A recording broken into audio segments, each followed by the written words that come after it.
Good morning to all of you. आज का हमारा topic transport in human being. Human being में जो food substances, gaseous substances and other substance का transport है वो किस वे में होता है, उसका ट्रांसपोर्टिंग मीडियम क्या है, उसको आज हम लोग समझेंगे। ट्रांसपोर्ट इन ह्यूमन बीइंग में जो हम लोग को सब्सटेंसेस ट्रांसपोर्ट करना है वो है gaseous substance, gaseous substances like oxygen and CO2, food substances like glucose, amino acid, etc. and hormones। और ट्रांसपोर्टिंग मीडियम जो इन सारे सब्सटेंस को ट्रांसपोर्ट करेगा हमारे हर एक बॉडी सेल में वो है blood. Blood is the transporting medium. Blood जिस पाइप में फ्लो करता है उस पाइप को कहा जाता है ब्लड वेसल्स। एंड ब्लड को पंप करने के लिए जो पंपिंग ऑर्गन है उसका नाम है हार्ट। एक और लिक्विड सब्सटेंस जो हमारे बॉडी में फ्लो करता है उसका नाम लिम्फ है, उसको भी आज हम लोग डील करेंगे। तो ये जो blood, blood vessel and heart, ये तीनों है, ये सब मिलाकर के बनाता है हमारा सर्कुलेटरी सिस्टम। अगर हम लोग बात करें कि हमारा ब्लड का कंपोजिशन क्या है तो ब्लड में मिलता है plasma and formed elements. Plasma constitute 55% of the blood, while 45% of the blood is constituted by formed elements. Plasma में क्या आएगा तो water, ions, glucose, that means nutrients, gaseous substance, etc. And formed element में क्या आएगा तो formed element में तीन टाइप का सेल है, red blood cell, white blood cell and platelets. Platelet का काम होता है ब्लड को क्लॉट करवाना।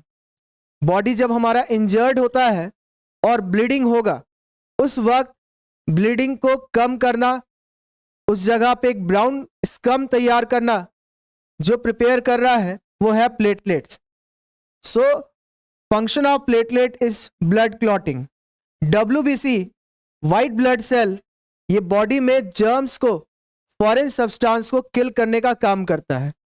एंड RBC जिसमें एक रेड कलर का पिगमेंट मिलता है, हीमोग्लोबिन। एंड इस हीमोग्लोबिन के बारे में हम लोग पहले लेक्चर्स में पढ़े हैं कि ये ऑक्सीजन और CO2 का ट्रांसपोर्ट करता है। तो RBC का अगर हम लोग बात करें तो RBC के बारे में याद रखना है कि it helps to transport oxygen and CO2। RBC के बारे में एक और चीज याद रखना है कि ड्यूरिंग यंग स्टेज, जब ये स्मॉल साइज का होगा उस वक्त RBC के पास अपना न्यूक्लियस होता है। बट आफ्टर मैच्योरिटी RBC अपने न्यूक्लियस को and many other cell organelles को लूज कर देता है so that more and more hemoglobin can be occupied in that RBC.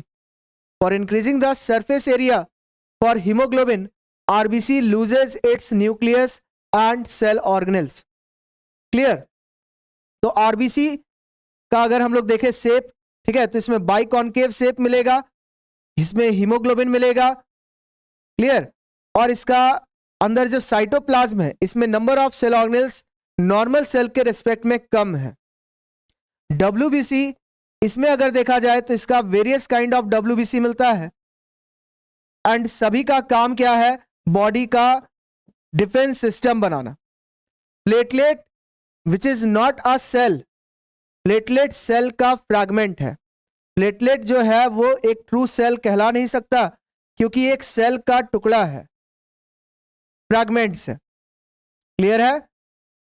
Plasma का अगर हम लोग बात किए तो इसमें क्या क्या बोला गया कि इसमें वाटर मिलता है, इसमें आयंस है, न्यूट्रिएंट्स है एंड कुछ प्रोटीन्स भी मिलेगा। तो ये हमारा ब्लड का कंपोजिशन है। क्लियर हुआ कि ब्लड का अगर बात किया जाए तो इससे 55% प्लाज्मा एंड 45% फॉर्म्ड एलिमेंट्स मिलता है। ब्लड जिस पाइप में फ्लो करता है उस पाइप का नाम क्या बताया गया? Blood vessel.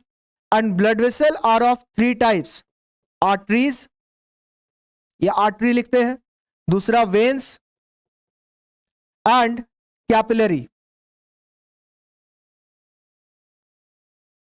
अगर इन तीनों को डिफाइन करना है कि what is artery, what is when and what is capillary, तो हम लोग कहेंगे those blood vessel which carries the blood away from the heart towards an organ, that blood vessel is known as artery.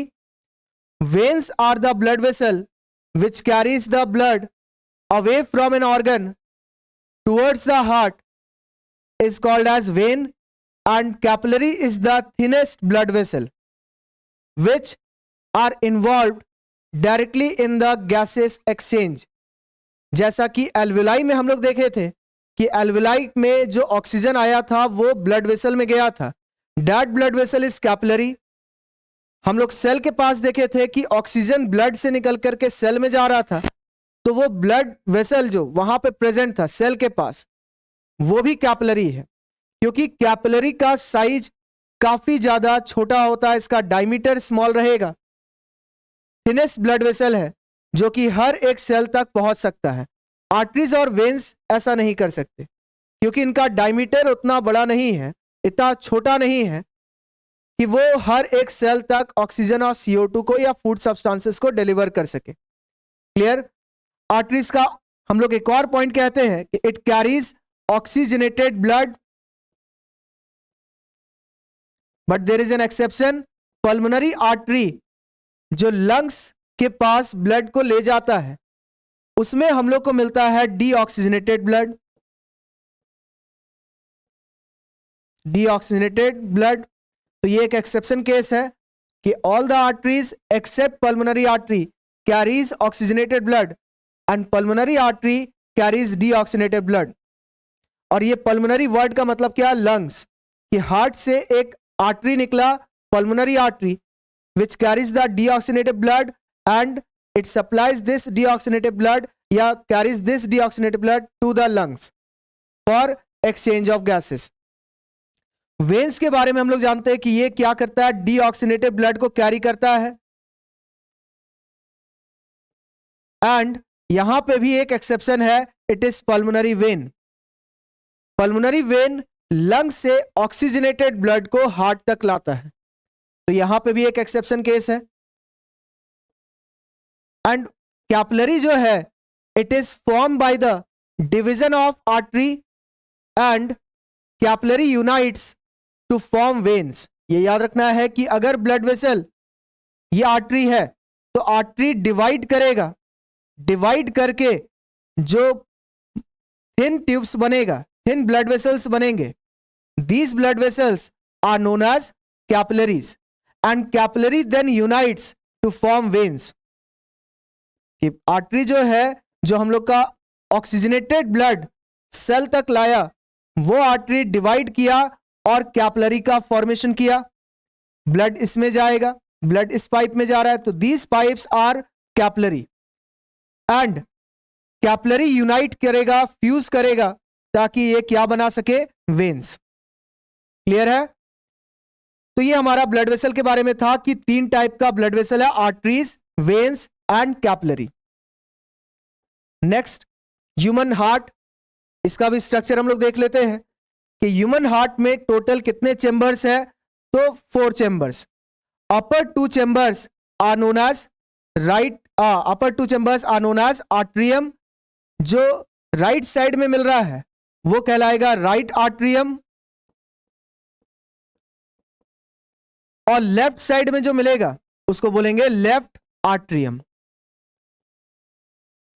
Lower 2 chamber जिसका size with respect to atrium large है उसको कहते हैं हम लोग वेंट्रिकल्स। लेफ्ट साइड का है तो left ventricle, and right side का है तो ये right ventricle.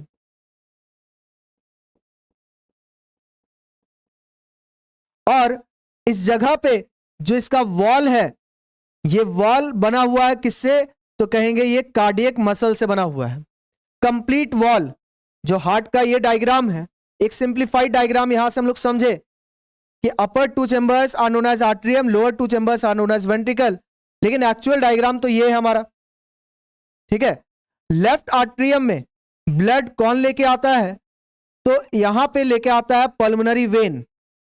Pulmonary vein carries the oxygenated blood, जैसा अभी जस्ट पहले वाले स्लाइड में बताया गया कि पल्मोनरी वेन जो है वो ऑक्सीजनेटेड ब्लड को कहां पे पोर करेगा, तो लेफ्ट आर्ट्रियम में। और इसके लिए इस जगह पे क्या होना चाहिए, तो यहां पे हम लोग को मिल जाना चाहिए एक ओपनिंग, एक गैप। ठीक है, तो यहां पे एक ओपनिंग है जहां से पल्मोनरी वेन ब्लड को कहां पे पंप कर रहा है या पोर कर रहा है, लेफ्ट आर्ट्रियम में। सिमिलरली हम लोग को इस जगह पे भी एक गैप मिलता है, यहां पे भी एक गैप मिलेगा ताकि ब्लड फ्लो कर सके। इस साइड भी देखा जाए तो यहां पे भी एक गैप है, इस जगह पे भी एक गैप है, इस जगह पे भी एक गैप है।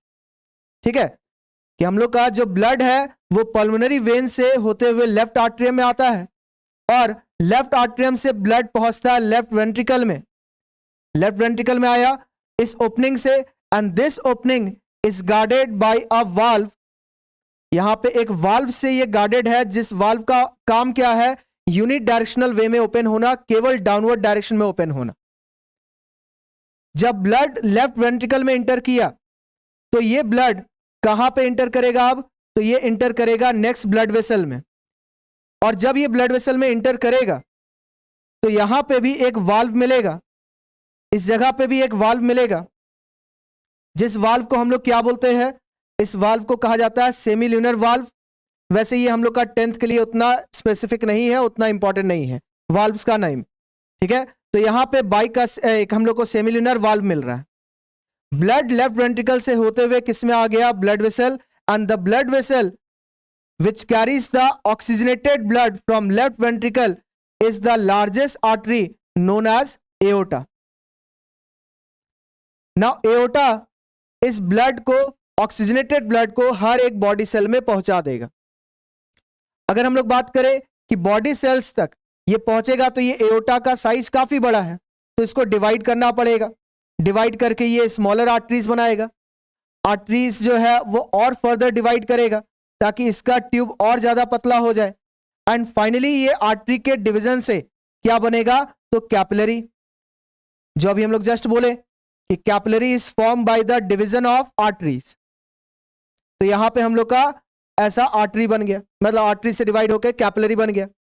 जब ये आर्टरीज डिवाइड होकर कैपिलरी बनाया तो ब्लड का जो सब्सटेंस जिसको सेल तक पहुंचना है वो सब्सटेंस यहां से बाहर निकल आएगा। ठीक है, ऑक्सीजन अगर सपोज कर लेते हैं कि ऑक्सीजन था, हीमोग्लोबिन ऑक्सीजन को लेके आ रहा था, ऑक्सीजन हीमोग्लोबिन का बॉन्ड ब्रेक हुआ एंड ऑक्सीजन डिलीवर हो गया नीचे जो सेल प्रेजेंट है। ठीक है, और जो सेल नीचे प्रेजेंट है वो सेल क्या करेगा, ये सेल जो यहां पे प्रेजेंट है वो CO2 को कहां पे भेज देगा, तो CO2 को भेज देगा ब्लड में। तो CO2 आ गया ब्लड में। Now the blood become deoxygenated. जब ब्लड में CO2 इंटर किया वो ब्लड डीऑक्सीजनेटेड कहलाया और कैपिलरी अब यूनाइट किया और वेन्स बना। अब ये वेन्स जो है वो यूनाइट करके लार्जर वेन बनाएगा। लार्जर वेन्स फर्दर और डिवाइड करेंगे और ये डिवीजन हमेशा फ्यूजन होते रहेगा एंड फाइनली क्या बनेगा, एक वेना कावा नाम का स्ट्रक्चर बनेगा which is the largest when, और जिसका ओपनिंग कहां है, राइट आर्ट्रियम में। तो ब्लड जो है वो राइट आर्ट्रियम से, मतलब कि ये ब्लड जो है वेना कावा से किस में इंटर कर जाएगा, राइट आर्ट्रियम। राइट आर्ट्रियम से ब्लड इंटर करेगा राइट वेंट्रिकल में और इस जगह पे भी हम लोग को एक वाल्व मिलेगा। ठीक है, ब्लड, ये जो ब्लड अभी आ रहा है वो हमारा कैसा है, डीऑक्सीजनेटेड। अब ब्लड राइट वेंट्रिकल से इंटर करके, मतलब एग्जिट करके वो किस में इंटर करेगा, तो ये इंटर करेगा हम लोग का एक आर्टरी में जिसका नाम है पल्मोनरी आर्टरी। जो अभी जस्ट बताया गया था कि pulmonary artery carries deoxygenated blood, जो ग्रीन कलर से मार्क किया ये हमारा डीऑक्सीजनेटेड ब्लड था। तो डीऑक्सीजनेटेड ब्लड को पल्मोनरी आर्टरी ये पल्मोनरी आर्टरी कहां ले जाएगा? तो लंग्स के पास, ठीक है। जहां पे ये क्या करेगा? तो ऑक्सीजन को एल्विलाई से अपने में लेगा एंड CO2 को बाहर एल्विलाई में भेज दिया। लंग्स का जो एल्विलाई था, उस एल्विलाई में जो ऑक्सीजन आया था, वो ऑक्सीजन पल्मोनरी आर्टरी में एंटर करेगा and the pulmonary artery now becomes pulmonary vein.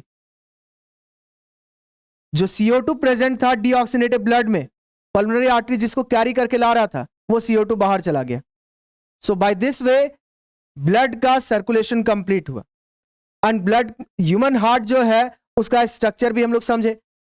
Human heart में कितने चेंबर है? 4, ठीक है। अब इस डायग्राम से भी थोड़ा समझ लेते हैं कि ह्यूमन हार्ट में टोटल कितने चेंबर है? 4।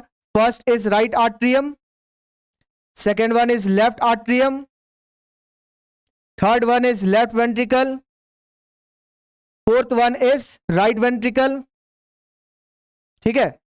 और राइट आर्ट्रियम में जो ब्लड ला रहा है उसका नाम वेना कावा, जैसा यहां पे बताया गया, लार्जेस्ट वेन।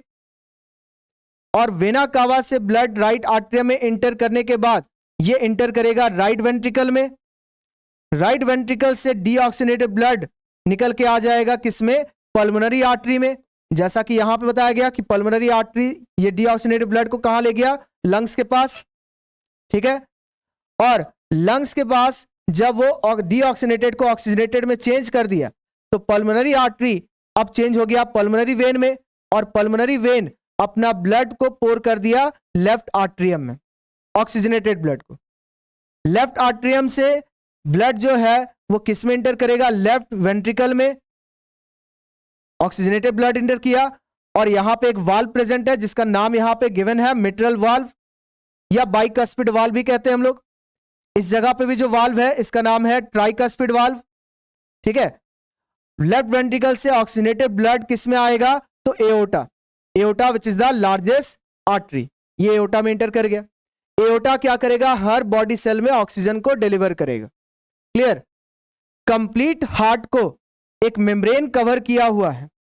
कंप्लीट जो हार्ट है उसको एक मेम्ब्रेन कवर किया हुआ है, and this membrane is known as pericardium. जैसा लंग्स के बाहर का मेम्ब्रेन था प्लूरल मेम्ब्रेन, उसी तरह से हार्ट के बाहर का मेम्ब्रेन को हम लोग बोलते हैं पेरिकार्डियम।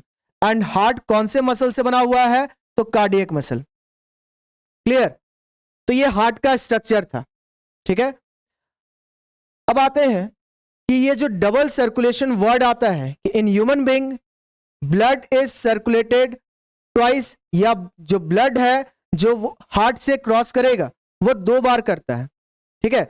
तो जैसा कि अभी हम लोग जस्ट एक डायग्राम में समझे, इस डायग्राम से ही देख लेते हैं कि ब्लड जो है वो पल्मोनरी वेन से इंटर किया किसमें? Left atrium.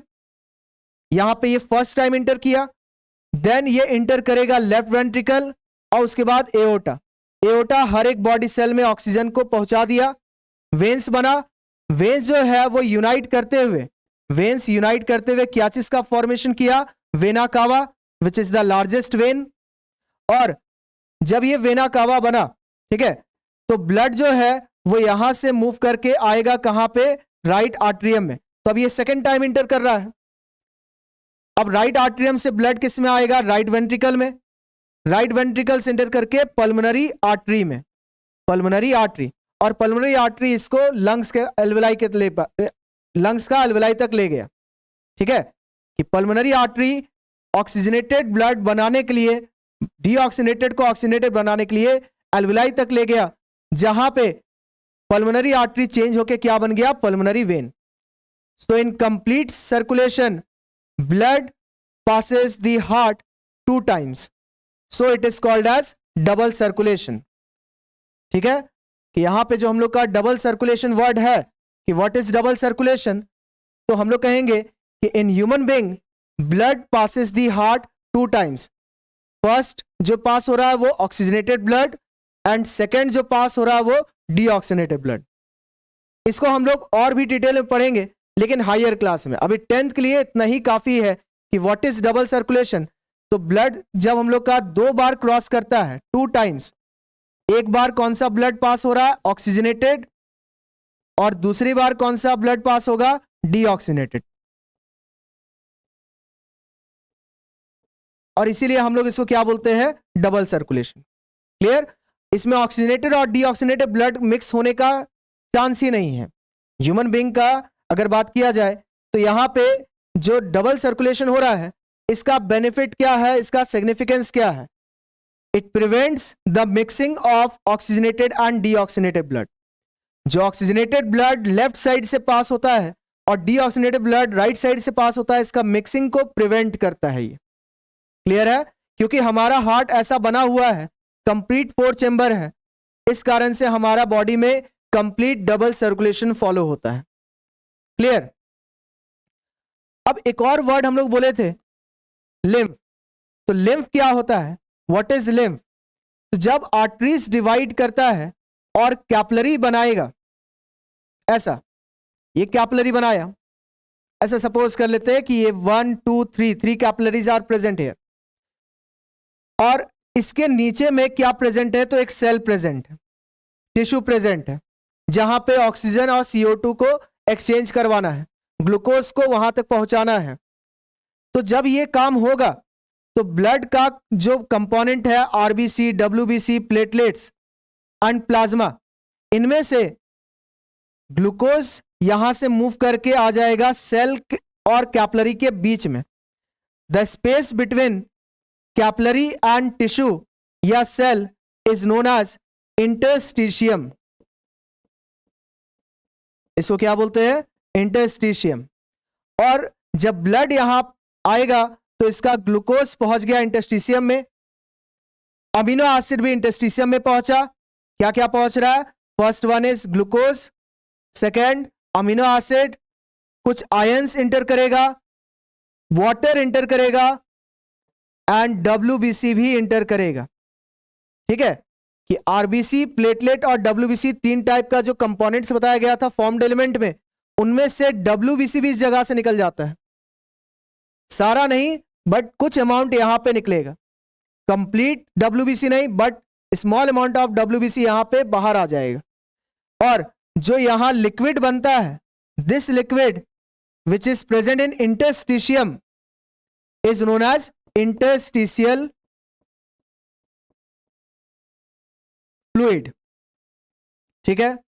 इंटरस्टिशियल फ्लूइड का ग्लूकोज, अमीनो एसिड सेल में चला गया, आयंस अगर रिक्वायरमेंट है तो सेल में चला जाएगा, वाटर का रिक्वायरमेंट है तो वो भी चला जाएगा। लेकिन अगर जो कंपोनेंट इस इंटरस्टिशियल फ्लूइड का बच गया, सपोज कर लेते हैं कि WBC तो जाएगा नहीं सेल में, क्योंकि वो खुद ही एक सेल है, तो वो दूसरे सेल में इंटर करेगा नहीं, तो WBC तो रहेगा ही इस जगह पे। वाटर भी कंप्लीट सेल में नहीं जाता, आयंस भी कंप्लीटली नहीं जाएगा। और मान लेते हैं कि ब्लड में हम लोग का फॉरेन सब्सटेंस आया था, ठीक है, कोई पैथोजन एंटर किया था, तो पैथोजन भी सेल में नहीं जाएगा, क्योंकि WBC इसको प्रिवेंट करेगा, रोकेगा। इसलिए WBC यहां पे आया भी है ताकि इस पैथोजन को मार सके। हमारे ब्लड में किसी तरह का इंफेक्शन हुआ, वो ब्लड का पैथोजन इंटरस्टिशियम में आया तो इंटरस्टिशियल फ्लूइड का वो भी पार्ट बन गया। अब WBC को पैथोजन को मारना है, किल करना है, तो उसके लिए एक स्पेसिफिक जगह चाहिए, एक स्पेसिफिक प्लेस चाहिए।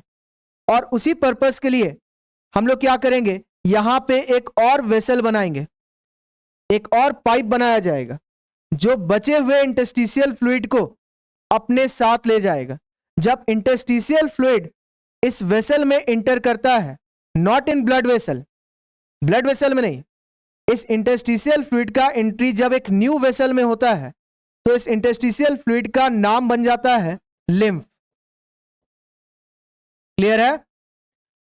और लिम्फ में बीच में हम लोग क्या मिलेगा, एक चेक पॉइंट मिलेगा। लिम्फ जिस वेसल में फ्लो कर रहा है, अब इस वेसल का नाम भी हम लोग बोल सकते हैं कि इसका नाम है लिम्फेटिक वेसल, ब्लड वेसल नहीं, क्योंकि ये लिम्फ को कैरी कर रहा है। क्लियर? लिम्फेटिक वेसल के बीच में हम लोग को मिलेगा चेक पॉइंट, जहां पे WBC कुछ ट्रैप रहेगा पहले से, और न्यू WBC भी आ सकता है। और ये चेक पॉइंट पे पैथोजन को भी ट्रैप किया गया। WBC अब पैथोजन के साथ इंटरेक्शन इसी जगह पे करेगा ताकि इस पैथोजन को ये मार सके। और ब्लड का जो कंपोनेंट बाहर निकल के आया था, अगर ये हर एक पॉइंट पे हमेशा ऐसे ही होते जाए तो हमारे बॉडी में टोटल 5 लीटर ब्लड है, एवरेज पीपल का अगर बात करें तो ये 5 लीटर तो कुछ समय में ही खत्म हो जाएगा, क्योंकि उसका कुछ कंपोनेंट तो बाहर आ जा रहा है। तो हम लोग को ब्लड वॉल्यूम भी मेंटेन रखना है, इसलिए लिम्फेटिक वेसल, जो बचा हुआ इंटरस्टिशियल फ्लूइड या लिम्फ है, उसको क्या करेगा, उसको ब्लड वेसल के साथ मिक्स कर देगा, या कहो कि इसके साथ इसमें पोर कर दिया गया, so that blood volume remains constant. तो लिम्फ जो है it acts as middle man, क्योंकि ये ब्लड का पैथोजन को बाहर निकाल करके एक चेक पॉइंट के पास, इस चेक पॉइंट का नाम यहां पे है लिम्फ नोड, वहां लिम्फ नोड के पास WBC उस पैथोजन को मार रहा है। ठीक है, इसलिए हम लोग लिम्फ को मिडिल मैन कहते हैं। पैथोजन को किल करने का काम, बॉडी में फॉरेन सब्सटेंस जर्म्स को मारने का काम कर रहा है। क्लियर है? एज वेल एज लिम्फ का और एक काम है कि ब्लड वॉल्यूम 5 लीटर का 5 लीटर ही रहे, कांस्टेंट रहे। To maintain the blood volume constant, lymph जो है वो मिक्स हो जाता है किसके साथ, ब्लड के साथ, क्योंकि अब इस लिम्फ में ना हम लोग का पैथोजन है ना किसी तरह का जर्म्स, तो अब वो ब्लड के लिए भी सेफ रहेगा। क्लियर? तो ये होगा हमारा लिम्फ। तो लिम्फ ये भी याद रखना है कि जब इंटरस्टिशियम में लिक्विड कलेक्ट होगा, then it is called an interstitial fluid, and when this interstitial fluid enters into the lymphatic vessel, it is termed as lymph. Clear? और कुछ और भी एनिमल्स है जिसके बारे में भी हम लोग को समझना है कि उनका हार्ट में ब्लड सर्कुलेट कैसे करता है। सबसे पहले हम लोग शुरू करते हैं फिश से, कि फिश जो है उसमें 2 चेंबर हार्ट मिलता है। हम लोग में जैसे 4 चेंबर है, फिश में कितने चेंबर हार्ट है, तो 2 chamber. Upper one is known as atrium and lower one is known as ventricle. Fish में गिल्स मिलता है, ये भी हम लोग पढ़े हैं, और गिल्स का काम होता है ऑक्सीजनेटेड ब्लड बनाना, डीऑक्सीजनेटेड को ऑक्सीजनेटेड में चेंज करना। तो सपोज कर लेते हैं यहां पे एक ब्लड वेसल है जहां पे CO2 को भेजा गया गिल्स के थ्रू बॉडी के बाहर, फिश के बॉडी में, और गिल्स से ऑक्सीजन को भेज दिया गया ब्लड वेसल में। तो अब हम लोग कहेंगे कि ये जो ब्लड वेसल है वो ऑक्सीजनेटेड ब्लड को कैरी कर रहा है, और ऑक्सीजनेटेड ब्लड को ये गिल्स थ्रू ब्लड वेसल कहां भेज देगा, तो बॉडी पार्ट्स में, डायरेक्टली बॉडी पार्ट्स में, नॉट इन हार्ट। जैसे ह्यूमन बीइंग में लंग्स ऑक्सीजनेटेड ब्लड को पहले हार्ट में भेजता है, देन वो बॉडी सेल्स में जाएगा, बट फिश के बॉडी में oxygenated blood reaches to the body parts directly, जहां पे वो ऑक्सीजन को बॉडी सेल्स में भेज दिया एंड बॉडी सेल से, बॉडी पार्ट से CO2 को ले लिया। ठीक है, और इस डीऑक्सीनेटेड ब्लड को अब लाया जाएगा आर्ट्रियम में। ठीक है, डीऑक्सीनेटेड ब्लड इंटर करेगा आर्ट्रियम में, देन आर्ट्रियम से किस में इंटर किया, वेंट्रिकल, और वेंट्रिकल से बाहर आ जाएगा आर्टरीज में, एंड इस आर्टरी या जो हम लोग का ब्लड वेसल यहां पे है, ये फिर से पहुंचेगा कहां पे, गिल्स के पास, to purify itself, that means to become oxygenated from deoxygenated. Deoxygenated से ऑक्सीजनेटेड बनने के लिए, डीऑक्सीजनेटेड ब्लड को चेंज करके ऑक्सीजनेटेड ब्लड बनाने के लिए गिल्स हेल्प करेगा दोबारा। तो इस प्रोसेस में हम लोग क्या देखें कि ब्लड जो है वो हार्ट को कितनी बार क्रॉस कर रहा है, single time. So in fish it is called as single circulation. Human being में ऐसा 2 बार क्रॉस करता है, इसलिए डबल सर्कुलेशन। फिश में सिंगल टाइम क्रॉस कर रहा है, तो इसलिए क्या कहेंगे, सिंगल सर्कुलेशन। अगर हम लोग फ्रॉग का बात करें तो फ्रॉग में हम लोग को 3 चेंबर्ड हार्ट मिलता है।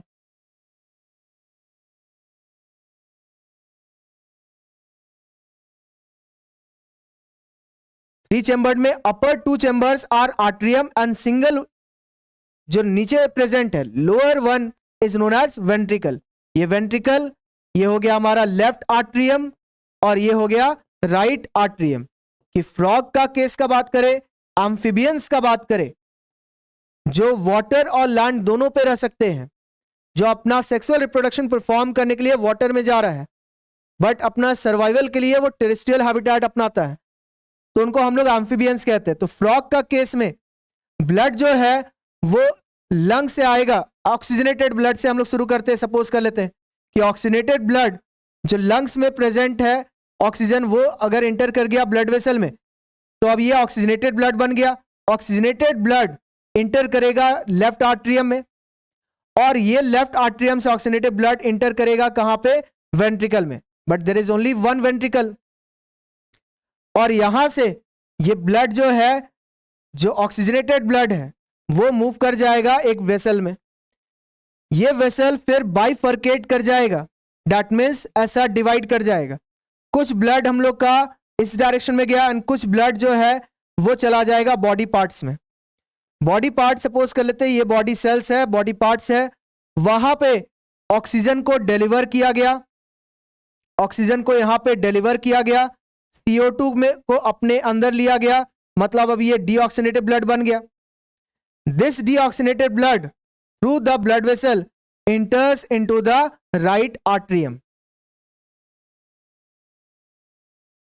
ठीक है कि अब जो ये ब्लड है वो डीऑक्सीनेटेड ब्लड है और राइट आर्ट्रियम में इंटर किया।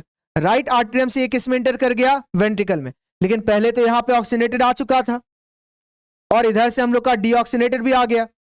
हार्ट हम लोग का कभी भी एम्प्टी नहीं रहता, कुछ ब्लड अगर जा भी रहा तो भी यहां पे ऑक्सीनेटेड ब्लड पहले वाला प्रेजेंट ही रहेगा। इस तरह से ये ब्लड जो है यहां पे क्या हो गया? मिक्स। और इस वजह से यहां पे आर्टरीज जो है वो बाइफर्केट करता है, तो इधर भी मिक्स ब्लड गया और इधर भी मिक्स ब्लड। केवल ऐसा नहीं कह सकते ऑक्सीजनेटेड ब्लड गया। ठीक है, तो mix blood reaches to the body part where oxygen is delivered to the body cells, और जहां से CO2 को लेकर के उस डीऑक्सीनेटेड ब्लड को राइट आर्टरी में दोबारा भेजा गया और ये एंटर करेगा वेंट्रिकल में। लेकिन ये जो हम लोग का ब्लड वेसल है ये कहां जाने वाला है? ये ब्लड वेसल हम लोग का जाएगा लंग्स के पास टू प्यूरिफाई इटसेल्फ। मतलब कि ये जो डीऑक्सीनेटेड ब्लड है, मिक्स ब्लड है, वो मिक्स ब्लड अपने आप को ऑक्सीजनेटेड ब्लड बनाने के लिए लंग्स के पास गया। ठीक है, फ्रॉग का केस है तो यहां हम लोग स्किन भी बोल सकते हैं कि स्किन से भी वो रेस्पिरेशन करता है। ठीक है, तो लंग्स और स्किन के पास वो जा रहा है ताकि वो मिक्स ब्लड से ऑक्सीजनेटेड ब्लड बन जाए, बट वो ऑक्सीजनेटेड ब्लड फाइनली फिर से क्या बन जाएगा? Mix blood. This type of circulation is known as incomplete double circulation. यहां डबल क्यों बोल रहे हैं? क्योंकि ब्लड का एंट्री तो 2 बार हो रहा है, एग्जिट एक ही बार हो रहा है। इस वजह से इस सर्कुलेशन को क्या बोलेंगे हम लोग? Incomplete double circulation. क्लियर है? तो ये हमारा फिश और फ्रॉग के बारे में था कि फिश में केवल 2 चेंबर हार्ट है, सिंगल सर्कुलेशन परफॉर्म होता है। फ्रॉग में 3 चेंबर्ड हार्ट है और यहां इनकम्प्लीट डबल सर्कुलेशन है। कोई डाउट यहां तक? तो आज का टॉपिक हमारा इसी जगह पे एंड होगा। नेक्स्ट डे आपसे एक न्यू टॉपिक से मुलाकात होगा। ठीक है, चलिए, थैंक यू।